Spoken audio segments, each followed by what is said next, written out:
alphabet art with Ms. Boley.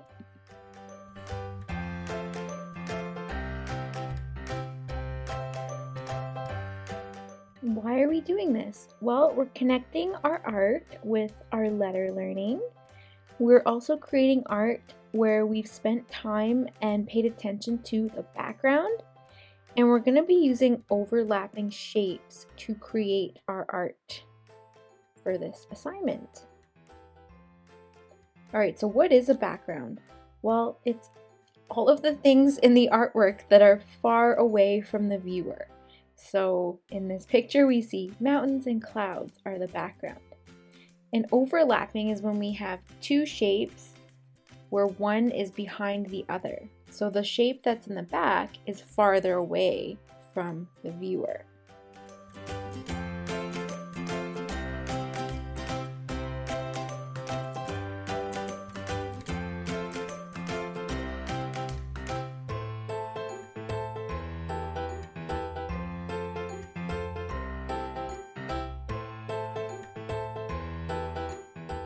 So today we're going to be making either a cereal bowl or a soup bowl with alphabet cereal or alphabet soup in it. And we're going to make kind of like a tablecloth or a placemat for our background. Alright, so what you're going to need is some paper, white paper and colored paper. And you can use paint. If you don't have paint, you can use markers. You can use your watercolors, or if you have tempera paint or acrylic paint, you can use that. We're going to need a circular object, two circular objects actually, to trace, and scissors to cut out. Right, so step one, we're going to make our background. So we're using white paper, and we're using our watercolor paints, and I'll show you an option for markers and regular tempera paints or acrylic paints later. So what we're doing is we've got a cup of water and a paper towel and a brush, and we're just choosing colors, and we're doing a horizontal stripe, so side to side, and a vertical stripe.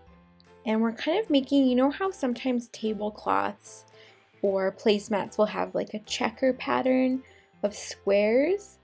That's kind of what we're inspired by here. So we're doing a horizontal line and a vertical line and a different color each time. And every time we choose a new color, we're washing our brush off in between. So I'm going to speed up the video so you can see how we create our background. If you would like to do a different kind of background, you are welcome to. Think about, maybe using some different kinds of lines, or is there a different way that you can make these lines? Yeah, be creative with your background.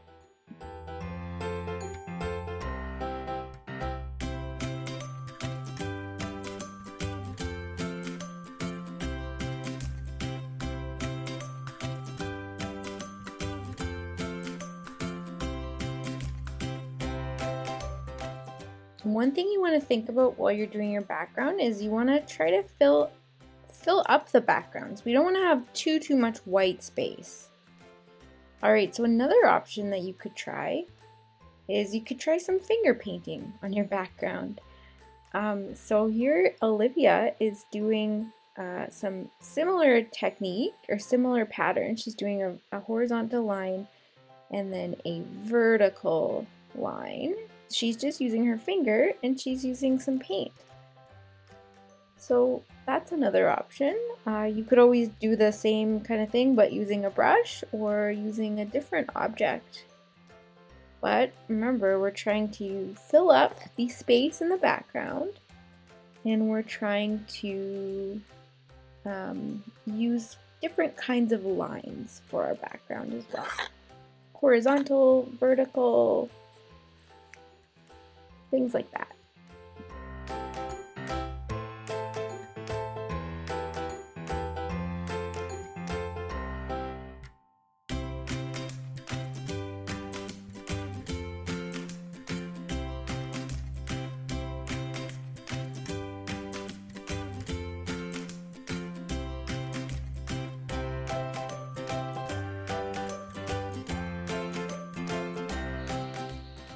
So if you just want to use markers, you can do the same exact technique with markers or pencil crayons as well, whatever you have available at home.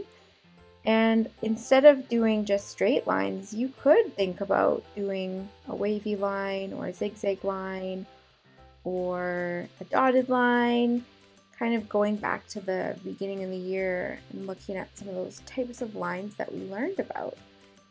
Remember, as I said before, we want to try to be creative and try to fill up the space on the page. So we don't want to have too much white space. And as I mentioned as well, I'm thinking about one of those placemats or tablecloths that's a checker pattern.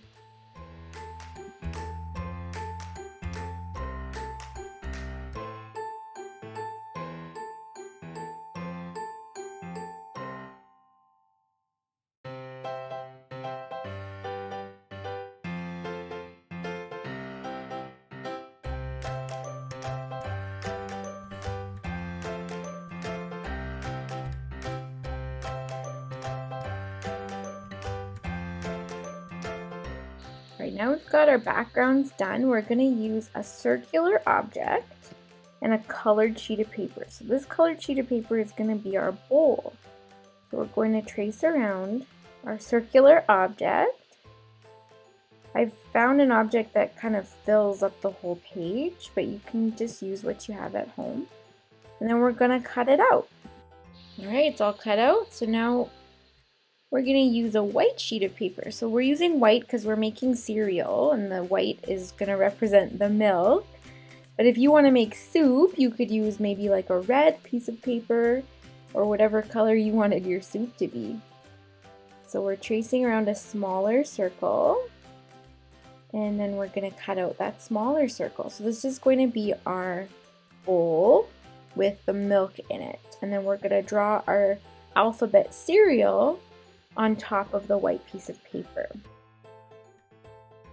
Alright, so you're seeing us putting some glue all the way around the edges of our white milk circle and placing it as best as we can in the middle and rubbing it on the back so that it sticks down really well.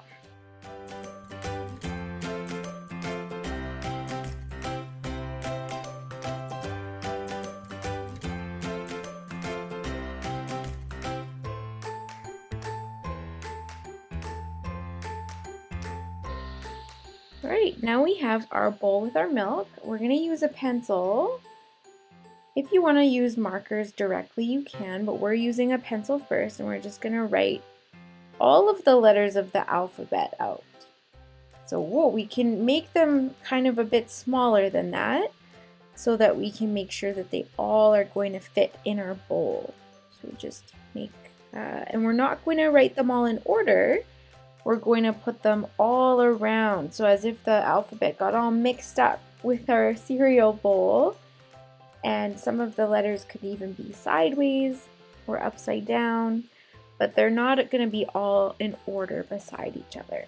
So we're going to go and write in those letters with pencil.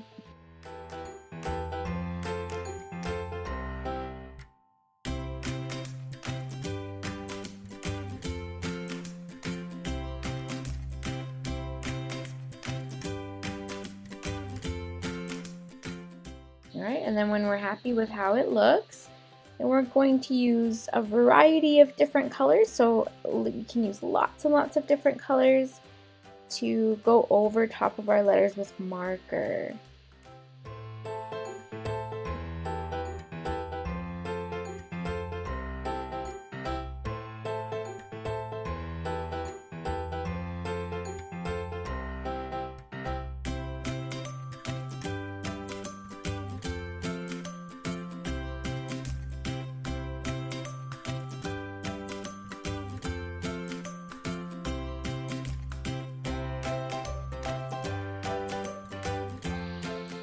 Alright, and then we decided we wanted to do some decorations on the bowl.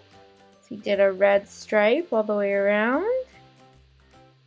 And then we grabbed a glue stick and we glued the back of our cereal bowl onto the wonderful background that we painted earlier. And by now it's had some time and it's able to dry, so it's ready to go.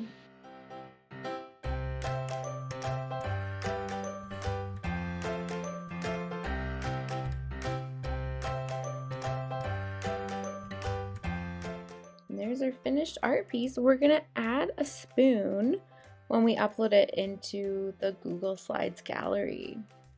Thanks for watching.